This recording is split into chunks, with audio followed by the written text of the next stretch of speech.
Here's a celebration gift. $2,000. After giving birth and returning to my husband's family home, my mother-in-law handed us an envelope with $2,000 as a baby gift. I checked the contents and then threw the envelope into the trash. Was this their payback for enduring days of being belittled by my mother-in-law and senior employees? What are you doing? Apologize to Mom, I scolded my flustered husband. Can you say the same after seeing this? My husband, after checking the envelope's contents, glared at his mother with anger he had never shown before. And then he made a decision. My name is Scarlett Wood, 28 years old. I had an arranged marriage with my husband, Elijah. Elijah, 2 years older than me, is the eldest son of a Japanese sweets shop and was raised strictly as the heir, but he is a very gentle and kind person. From the moment we first met, I was drawn to his kindness. I want people around the world to know the beauty and delicate taste of Japanese sweets, so I work as a Japanese sweets artisan. Will you help make my dream come true? Elijah said this and presented me with a Japanese sweet made in my image instead of an engagement ring. As I was moved to tears, Elijah continued to speak. When we get married, Scarlett, you'll work as the young mistress of our shop. Also, we'll live with my parents in our family home. Is that okay? Living with my in-laws was a condition of the marriage. There's a lot that comes with marrying an heir, but as long as Elijah is with me, everything will be fine. Thinking this way, I accepted his proposal. We became husband and wife. As promised, after the marriage, we started living with my in-laws in the residence that also served as the Japanese sweets shop. Scarlett, you married into this family, so of course you should be prepared. Behave properly as the young mistress. Yes. The day I stepped into my husband's family home, I was already met with harsh words from my mother-in-law. The sweet married life I had dreamt of didn't exist in this world. Scarlett, how many times do I have to tell you? Learn our traditions properly.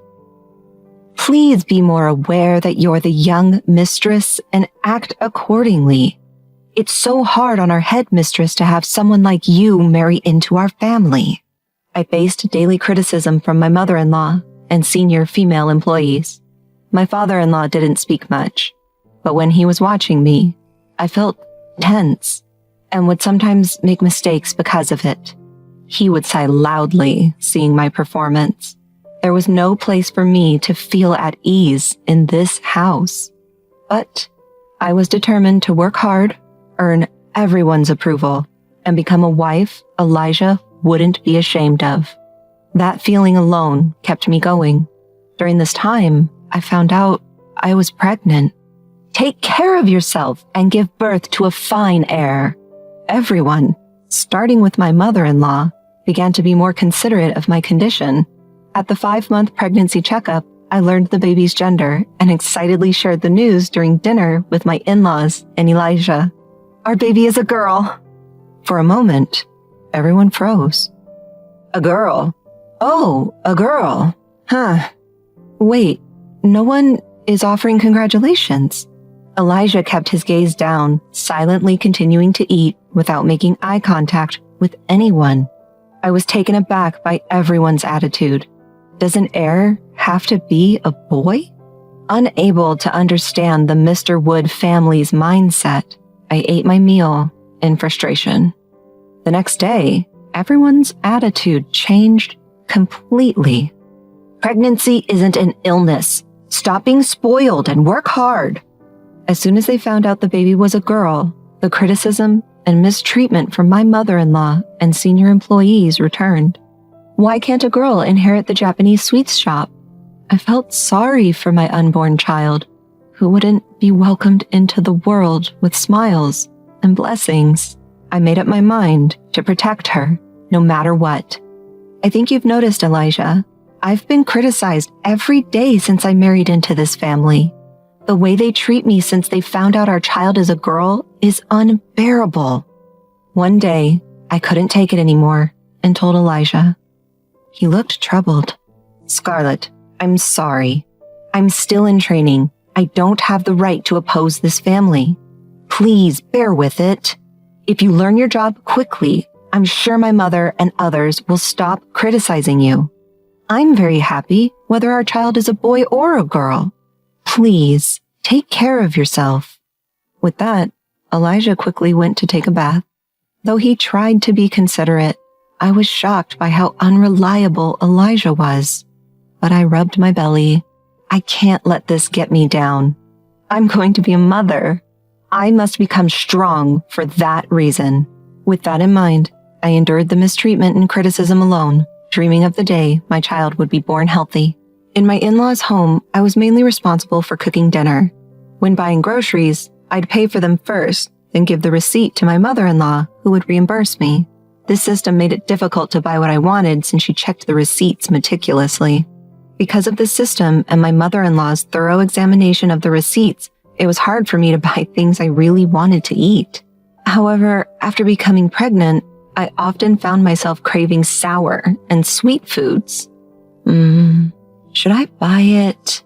But I don't want my mother-in-law to make snide remarks again. I debated while shopping, but never found the courage to buy anything. One day, though, I desperately wanted something sweet. Feeling helpless, I agonized over it before finally asking Elijah, who was working in the shop. Oh, I can't help but crave sweets because of the pregnancy. Can I have some scraps or something if there are any? Sure, just wait a moment. Elijah secretly wrapped up some leftover scraps from making the sweets in plastic wrap, avoiding the eyes of the employees. Thank you. But just then, my mother-in-law appeared. What are you doing here, Scarlett? My mother-in-law's gaze falls on my hand. Well, how shameless. This is the workshop for the artisans. I won't allow you to come in here anymore. Saying this, she snatches the scraps Elijah had given me and kicks me out of the workshop. One day, as I open the fridge to prepare dinner, I find it packed with high-end ingredients like luxurious Wagyu beef that I've never seen before. Since I can't use the fridge's contents without my mother-in-law's permission, I ask her for confirmation. Can I use the food in the fridge? What are you talking about? That's for Natalie, who's coming back the day after tomorrow. Don't you dare use it. She coldly responds. Natalie is Elijah's sister. She married into a farming family and now, 3 months pregnant and suffering from morning sickness, she's apparently coming back to her parents' house. Returning home just 3 months into her pregnancy. I'm 7 months pregnant and I've been used and abused, being told pregnancy isn't an illness. I have a lot on my mind, but the more I think about it, the more miserable I become. So I pull myself together and prepare dinner using the other ingredients. On the day Natalie returns home, my mother-in-law is in high spirits from mourning. She had originally opposed Natalie marrying into the farming family and seems overjoyed to have her back home after a long time. I'll cook dinner today, Scarlett, so you can go and take a leisurely walk. Unusually, my mother-in-law is kind. Usually, I'm busy in the evenings and can't take leisurely walks, so I decide to take advantage of her offer. The sky is so high. The sky I look up at after a long time is dyed red and it warmly envelops me. When I suddenly touch my belly, I feel the baby move. Mommy will work hard for you, so come out healthy and strong, I whisper to my unborn child. Oh, what a delicious smell. When I return home, I'm greeted by the aroma of grilled steak. As I try to enter the living room, I hear voices from the inside. Natalie, eat a lot for the sake of your baby. Peeking inside, I see my mother-in-law has lined up a variety of dishes in front of Natalie. At the table, my father-in-law and Elijah are silently eating steak. What about Scarlett's portion? The moment Elijah says this and looks up, our eyes meet. Oh, don't worry. I made some stew for her. At my mother-in-law's reply, Elijah says nothing and looks away from me. There's no steak for me. I can't take it anymore and quietly go to our bedroom, trying not to draw attention. I'm pregnant, just like Natalie, yet no one tells me to eat a lot. Seeing the reality that I'm being excluded, I can't hold back my tears any longer. Why do I have to suffer like this? Neither my unborn child nor I are welcomed in this house. I just want to leave this place. My tears keep flowing endlessly. After a while, Elijah comes in with a cold piece of steak. I secretly brought you my portion. It's cold, but I'm sorry for making you feel even sadder with my sister here. He genuinely apologizes, looking remorseful. I should be more assertive, but I'm not good with my mom and sister. My mom struggled with my grandma, so she probably thinks this is normal for a mother-in-law and daughter-in-law relationship. My sister didn't like me since I was little because I was the eldest son and got a lot of attention. And she's always been mean to me behind my back. They're both strong-willed and troublesome. So honestly, I don't want to deal with them. Your family issues have nothing to do with me. Although he apologized, I realize he won't particularly protect me or our child in the future. Feeling even more miserable due to Elijah's unreliability, I eat the steak he offers, though I have no appetite, thinking of the baby in my belly. Even though it's supposed to be high-quality meat, I can't taste it. I mechanically chew and somehow manage to swallow it. Life after Natalie's return is even harder for pregnant me.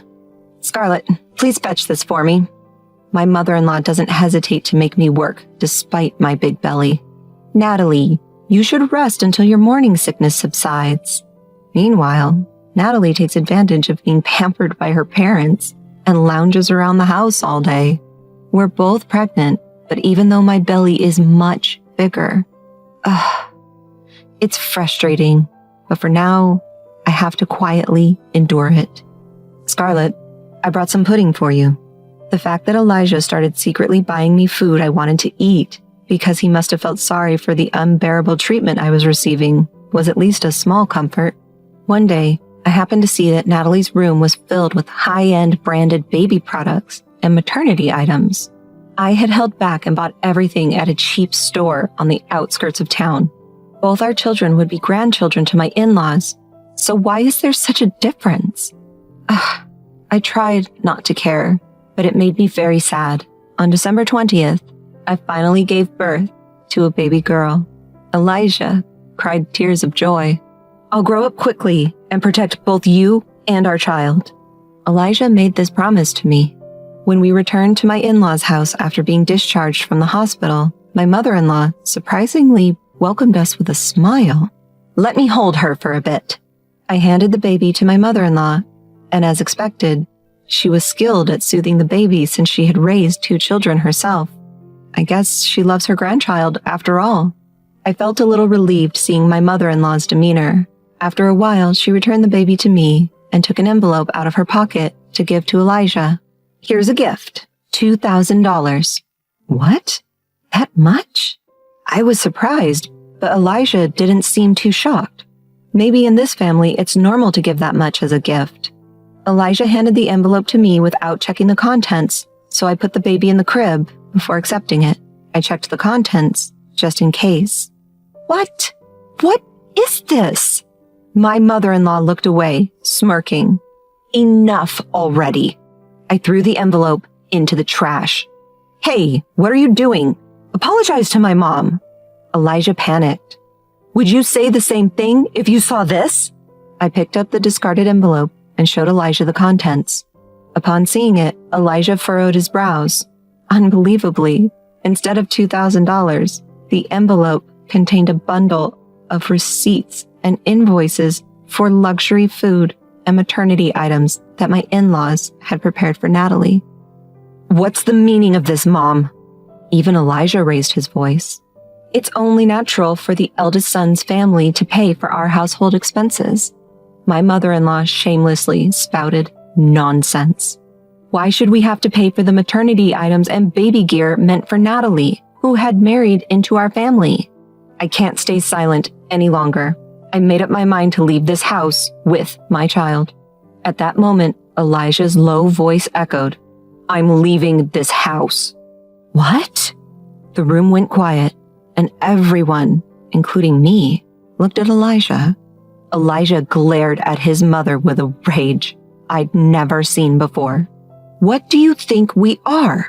Your attitude towards Scarlett, how you acted when you found out our child is a girl, and how you always interfere with the store I was put in charge of.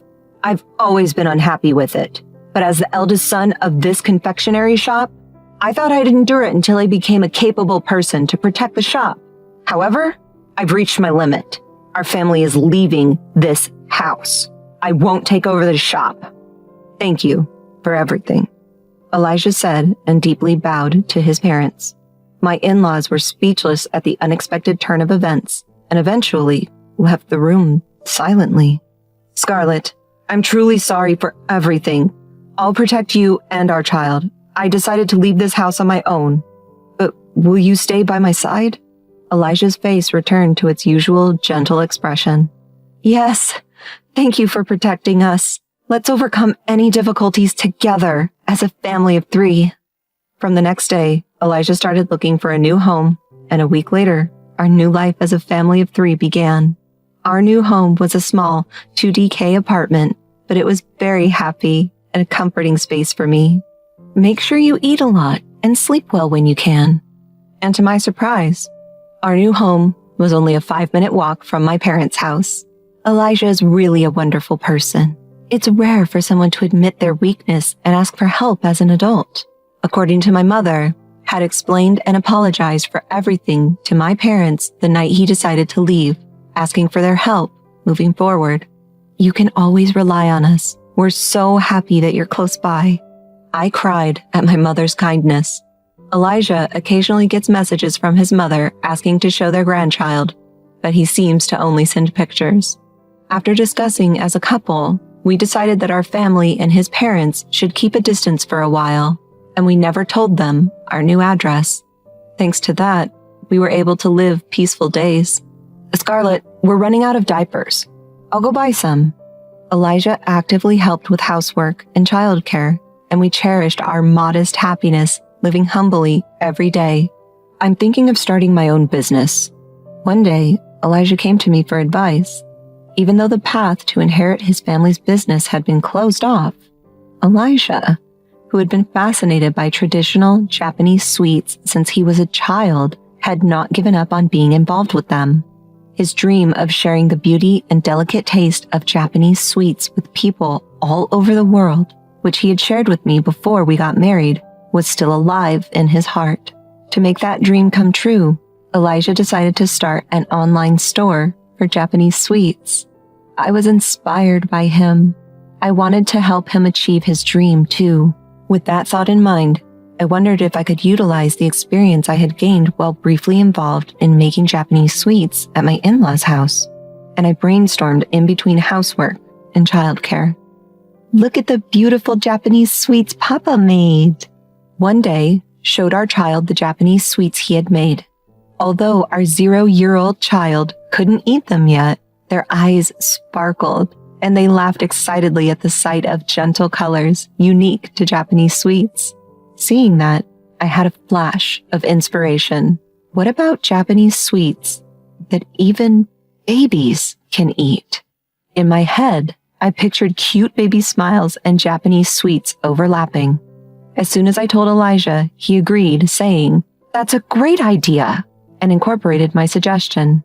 We focused on developing Japanese sweets that utilize the natural sweetness of ingredients like sweet potatoes instead of sugar, and the gentle colors of the ingredients themselves without using food coloring, all while making them suitable for babies.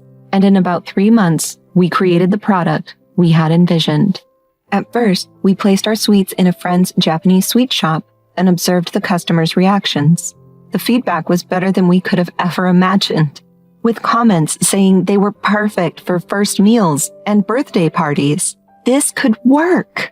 With that thought, we started selling our sweets online, and they became a huge hit in no time. The media picked up our story, and our company steadily grew. Until the business took off, Elijah and I were fully occupied with childcare and work. However, by the time our daughter turned 2, the company had stabilized and was generating a steady income. As we gained some breathing room, I suddenly thought of Elijah's family, with whom we hadn't spoken for almost 2 years. In fact, after we left, I heard that Natalie developed preeclampsia during her pregnancy and had to be hospitalized. Perhaps it wasn't good for her to eat high-calorie food and expensive meat from her in-laws without exercising much. She had to endure a restricted pregnancy with strict bed rest and dietary restrictions. Well, everyone must have been relieved when a healthy baby boy was born. Unfortunately, the bad news continued as the family's Japanese sweets shop went out of business after Elijah left. What happened to your parents after they closed the shop? When I asked Elijah, he said they were living modestly on their pension. Despite not having many good memories, they were still the people who raised Elijah.